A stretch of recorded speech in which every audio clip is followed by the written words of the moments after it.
Hi guys, welcome back to my YouTube channel. After so many days, ಅಂದರೆ after so many months, 9 months ಆಯಿತು ನಾನು vlog ಮಾಡಿ.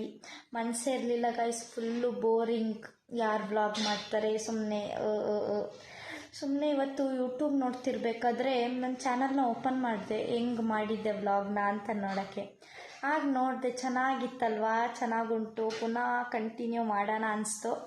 ಅದಕ್ಕೆ vlog start ಮಾಡಿದೆ ಪುನಃ. ನೋಡೋಣ ಇನ್ನು ಹಂಗೆ ಯಾವಾಗಲಾದರೂ ವ್ಲಾಗ್ ಹಾಕ್ತೀನಿ. ಅದಕ್ಕೆ ಇವತ್ತು ವ್ಲಾಗ್ ಮಾಡೋ ಕಂಟೆಂಟ್ ಏನು ಅಂತ ನೋಡಬೇಕಾದ್ರೆ ಸುಮ್ಮನೆ ರೆಸಿಪೀಸ್ ನೋಡ್ತಿದ್ದೆ ಏನು ಮಾಡೋಣ ಅಂತ. ಆಗ ಮೋಮೋಸ್ ನೋಡಿದೆ, ಚಿಕನ್ ಮೋಮೋಸ್ ಮಾಡೋಣ ಅಂದ್ಕೊಂಡೆ, ಆದರೆ ಯಾರೋ ತಗೊಂಡು ಬರ್ತಾರೆ. ಅದಕ್ಕೆ ಮನೆಯಲ್ಲೇ ವೆಜಿಟೇಬಲ್ಸ್ ಇತ್ತು, ವೆಜ್ ಮೋಮೋಸ್ ಮಾಡೋಣ ಅಂದ್ಕೊಂಡಿದ್ದೀನಿ. ಬನ್ನಿ ಮಾಡೋಣ. ಹಾಗೆ ರೀಸೆಂಟಾಗಿ ಹೊಸ ಮನೆಗೆ ಶಿಫ್ಟ್ ಆದ್ವಿ, ಇದ್ರದ್ದು ಹೋಮ್ ಟೂರ್ ಮಾಡ್ತೀನಿ. ಬನ್ನಿ ಕಿಚನಿಗೆ ಹೋಗಿ ಮಾಡೋಣ. ನೋಡಿ ಗಾಯ್ಸ್, ಮನೇಲಿ ಕಿಚನಲ್ಲಿ ಅಮ್ಮ ಇದ್ದಾರೆ. ಹಾಯ್ ಮಾಮಿ. ಹಾಯ್ ಹೇಳು. ಹಾಯ್. ಅಮ್ಮ ಅದ್ರದ್ದು ಹಿಟ್ಟನ್ನ ರೌಂಡಾಗಿ ಲಟ್ಟಿಸ್ಕೊಟ್ರು ಪೂರಿ ಹಾಗೆ. ಅದ್ರ ಸೈಡ್ಗೆ ಸ್ಟಫಿಂಗ್ದು ಸೈಡ್ಗೆ ಸ್ವಲ್ಪ ಆಯಿಲ್ ಅಪ್ಲೈ ಮಾಡಿ ಆ ಸ್ಟಫಿಂಗ್ನ ಹಾಕಿಬಿಟ್ಟು ಅದಕ್ಕೆ ಸಾರಿ ಆ ಬ್ಯಾಟರ್ಗೆ ಸೈಡಿಗೆ ಆಯಿಲ್ ಅಪ್ಲೈ ಮಾಡಿ ಮತ್ತು ಅದ್ರ ಮಧ್ಯಕ್ಕೆ ಸ್ಟಫಿಂಗ್ನ ಹಾಕಿಬಿಟ್ಟು ಅದಕ್ಕೆ ಶೇಪ್ ಕೊಡ್ತಾಯಿದ್ದೆ, ರೌಂಡ್ ಶೇಪು.